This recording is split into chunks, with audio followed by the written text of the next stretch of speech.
بسم اللہ الرحمن الرحیم۔ حضرت امام مالک امام نافع رحمہ اللہ سے نقل کرتے ہیں کہ حضرت عبداللہ بن عمر رضی اللہ تعالی عنہ نے حضرت سعید بن زید کے فوت شدہ بیٹے کو حنوط لگائی، ان کو مسجد اٹھا کر لائے، پھر نماز پڑھی اور وضو نہیں کیا۔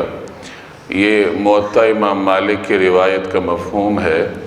اگر کوئی شخص میت کو کندھا دے یا اس کو اٹھا کر کہیں منتقل کرے تو اس کو وضو کرنا چاہیے یا نہیں۔ اسی طریقے سے اگر کوئی شخص میت کو غسل دے تو اس کے اوپر غسل واجب ہوتا ہے یا نہیں، اس مسئلے میں صحابہ کرام کے درمیان اختلاف تھا، اور اسی اختلاف کی وجہ سے امت کے علماء کرام کے بھی اس مسئلے میں مختلف آراء ہیں۔ چنانچہ بعض حضرات فرماتے ہیں کہ جو شخص میت کو غسل دے تو اس کے اوپر غسل واجب ہو جاتا ہے۔ اسی طریقے سے جو شخص میت کو کندھا دے تو اس کو چاہیے کہ وضو کرے، وضو اس کے اوپر واجب ہو جاتا ہے۔ اور ان حضرات کی دلیل حضرت ابو ہریرہ رضی اللہ تعالی عنہ کی روایت ہے، جس کا مفہوم یہ ہے کہ جو شخص میت کو غسل دے اسے غسل کرنا ہوتا ہے، اور جو شخص میت کو کندھا دے اسے وضو کرنا ہوتا ہے۔ اور دیگر حضرات کے ہاں میت کو غسل دینے والے پر غسل نہیں ہے، اسی طریقے سے میت کو کندھا دینے والے پر وضو نہیں ہے۔ اور ان کی دلیل مختلف صحابہ کرام کا طرز عمل اور ان کے اقوال ہیں۔ چنانچہ آج جو روایت ہم نے پڑھی ہے، یہ امام مالک رحمہ اللہ نے حضرت عبداللہ بن عمر رضی اللہ تعالی عنہ کے شاگرد رشید حضرت امام نافع سے نقل کی ہے۔ امام نافع حضرت عبداللہ بن عمر کے بارے میں فرماتے ہیں کہ انہوں نے ایک مرتبہ حضرت سعید بن زید کے فوت شدہ بیٹے کو حنوط لگائی، یعنی خوشبو لگائی، اور پھر ان کو مسجد لے کر آئے۔ اب چونکہ انہوں نے میت کو اٹھایا تھا تو انہوں نے اس عمل کے بعد وضو نہیں کیا اور اسی طریقے سے نماز پڑھی۔ گویا کہ ابن عمر رضی اللہ تعالی عنہ کے نزدیک میت کو کندھا دینے سے یا میت کو اٹھانے سے وضو لازم نہیں ہوتا۔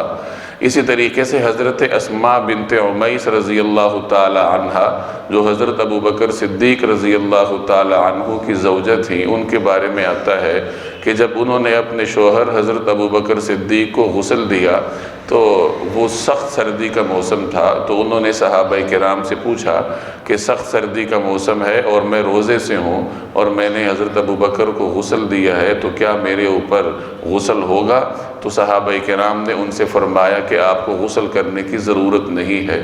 حضرت عائشہ رضی اللہ تعالی عنہا کا بھی یہی نقطہ نظر تھا کہ میت کو غسل دینے والے پر غسل یا میت کو کندھا دینے والے پر وضو لازم نہیں ہے۔ وہ یہ فرماتی تھیں کہ کیا مسلمانوں کے مردے نجس ہوتے ہیں کہ ان کو غسل دینے سے غسل دینے والے پر غسل لازم ہوگا، اور کیا لکڑی کو ہاتھ لگانے سے وضو واجب ہوتا ہے؟ یعنی جو شخص میت کو کندھا دیتا ہے تو وہ چارپائی کو ہاتھ لگاتا ہے، چارپائی لکڑی کی بنی ہوتی ہے، تو لکڑی کو ہاتھ لگانے سے وضو تو نہیں لازم ہوتا۔ اسی طریقے سے مسلمانوں کے اموات ناپاک تو نہیں ہوتے کہ ان کو ہاتھ لگ جانے سے غسل یا وضو واجب ہوتا ہو۔ تو یہ حضرت عائشہ رضی اللہ تعالی عنہ کا نقطہ نظر تھا۔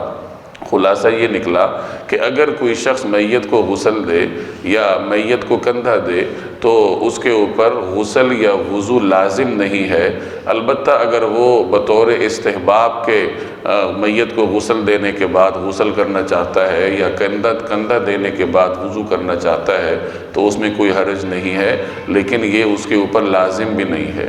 اللہ جل جلالہ سمجھنے کی توفیق عطا فرمائے۔